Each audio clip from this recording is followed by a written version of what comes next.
Cette foi qui naît du questionnement, nous l'avons vu, est une foi fragile, c'est vrai. Fragile d'autant plus ici, en tout cas chez Pierre, qu'elle est largement supportée par lui-même, par la foi en ses capacités, je le crois. Cette impulsion ne suffit pas. Dès lors, la chute ne peut qu'apparaître. C'est le verset 30. Mais voyant que le vent était fort, il eut peur. Remarquez un élément à côté duquel il ne faut pas passer ici.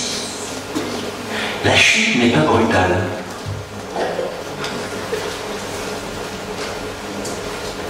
Comme il commençait à s'enfoncer. Comme il commençait à s'enfoncer. C'est une lente descente. C'est pas un plongeon. Et j'aime à voir dans cette chute progressive, mais certaine, ce temps d'interpellation, ce temps de questionnement, ce temps d'incertitude tout particulier que nous rencontrons au minimum une fois, parfois plusieurs dans notre vie. Une chute qui interpelle, qui remet en cause, qui pousse le croyant à préciser sa pensée, à bien définir la raison d'être de sa présence dans l'Église, par exemple, de sa foi comme il aime à la confesser, c'est-à-dire un véritable lien avec Dieu. Faire le point de tout cela. Ce qu'il convient aussi, et vous le remarquerez, d'aboucher à quoi? L'humilité. Une fois que ce temps de questionnement a eu lieu, que ces interrogations dangereuses, risquées, périlleuses ont eu le courage d'être faites, eh bien l'humilité apparaît. Il s'écria, « Seigneur, sauve-moi ». Et l'humilité, une fois apparue, permet à la fois de s'exprimer pleinement. Car elle donne à l'homme la possibilité de regarder l'objet de sa foi, Jésus-Christ. Dès lors, l'homme peut non seulement rebondir, revenir, vivre, mais il peut surtout vivre continuellement, vivre pleinement. Le miracle se produit. Une foi incertaine, une foi qui amène au questionnement périlleux, qui, s'il est vrai, ne garantit pas de trouver le chemin, mais présente en cela la seule voie pour y accéder, est une foi qui nous amène à l'humilité dont nous voyons ici qu'elle permet à Pierre de ressortir des eaux. Cette humilité est indispensable à la pratique d'une foi authentique. C'est cette humilité qui permet finalement à Pierre de saisir la main du Christ qui lui est tendue.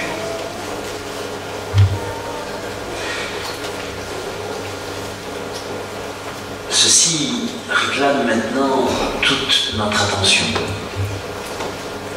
Je crois que la plus grande des leçons quant à la foi se trouve ici. Si j'accepte que la foi la plus belle, la foi mature, la foi qui en vaut la peine est celle que l'on peut illustrer par la main de l'homme qui saisit celle de Jésus-Christ, la foi est une pratique. La foi n'est pas une pensée. Comme nous le disions au début de ces quelques mots, la foi n'est pas un listing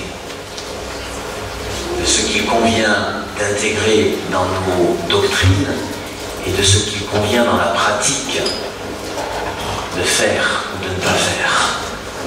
La foi est un partenariat avec le Christ. Si elle est un partenariat avec le Christ, elle est une expérience humaine. Si elle est une expérience humaine, elle est forcément chaotique. On a tendance à imaginer, une fois que nous avons saisi Jésus-Christ par la main, une foi semblable à une droite en mathématiques. J'aimerais plutôt imaginer la foi, quand bien même elle est la résultante d'une main qui accompagne celle du Christ, qui sert celle du Christ. J'aime imaginer la foi comme un tableau, le tableau d'un peintre contemporain, dans lequel il y a de belles représentations, de beaux traits, mais en même temps des choses abruptes qui contrastent, qui choquent. La foi en action, la foi résultante de la main tendue du Christ, c'est finalement la construction d'une humanité. C'est là aussi une conception de la foi que nous devons intégrer. On pourrait à ce niveau-là parler d'un art de vivre. Nous aimons bien séparer d'un côté la foi et de l'autre les œuvres. D'ailleurs, à un moment donné, dans la classe d'école du sabbat, nous avons abordé cette thématique. Mais ces deux choses-là n'en font qu'une. Vous ne pouvez pas parler de foi sans vivre. De même que vous ne pouvez pas agir comme il se doit si vous n'avez pas la foi. Parlons plutôt d'art de vivre. La foi, c'est cela. Lorsque nous acceptons la main de Jésus, il nous saisit. Mais c'est toujours nous qui dessinons les pourtours de ce parcours. La main guide, le Christ guide. Mais c'est toujours nous qui, d'une certaine façon, orientons les différents sillons de ce chemin. Ainsi, nous pouvons parler d'une construction de l'humanité. C'est cela la foi. Cette construction, elle est longue, difficile. Elle emprunte parfois des chemins détournés. Elle nous invite des fois à la reculade pour mieux repartir. Mais l'essentiel n'est pas là. L'essentiel est de persévérer, malgré les difficultés, malgré les obstacles, malgré les reculs. Et de laisser cette œuvre de construction, cet art de vivre, se dérouler. C'est toute l'histoire d'un homme qui est repris en main dans le respect de son humanité que celle de la foi. C'est toute l'histoire aussi d'une reproduction, celle du caractère de Jésus dans la vie de cet homme-là ou de cette femme-là. Et c'est là encore où nous pourrons parler de miracle. Nous devenons fidèles comme Jésus l'était, aimant et prévenant comme il pouvait l'être, zélé pour la cause du Père, humble et miséricordieux. Oh certes, il y a un écart entre la production du Christ et la nôtre, mais l'essentiel est d'entrer dans cette reproduction, dans cette copie, même partielle. Bref, c'est toute notre humanité qui est en reconstruction. Je ne sais pas si vous connaissez Rudyard Kipling, j'imagine que oui. C'est lui qui a écrit le livre de la jungle, et non pas Walt Disney. En écrivant ce livre, il a aussi écrit un texte merveilleux intitulé « Si ». Ce texte a été traduit par Paul Éluard, et j'aimerais vous le lire, parce qu'il exprime, je crois, cette construction, peut-être cet achèvement de l'humanité lorsqu'on marche avec le Christ, lorsqu'on vit la foi. Si tu peux voir détruit l'ouvrage de ta vie, et sans dire un seul mot te mettre à rebâtir, ou perdre d'un seul coup le gain de 100 parties, sans un geste et sans un soupir.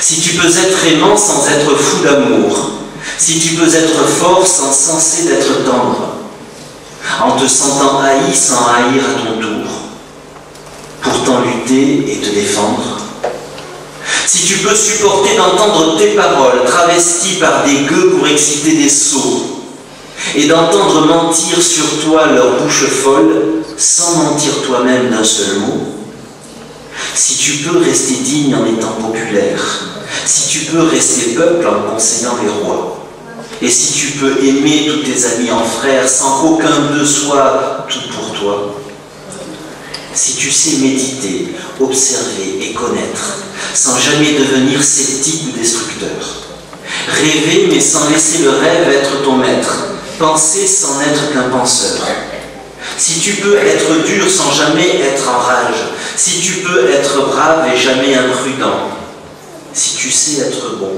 si tu sais être sage, sans être moral ni pédant, si tu peux rencontrer triomphe après défaite et recevoir ces deux menteurs d'un même front, si tu peux conserver ton courage et ta tête quand tous les autres les perdront, alors les rois, les dieux, la chance et la victoire seront à tout jamais tes esclaves soumis.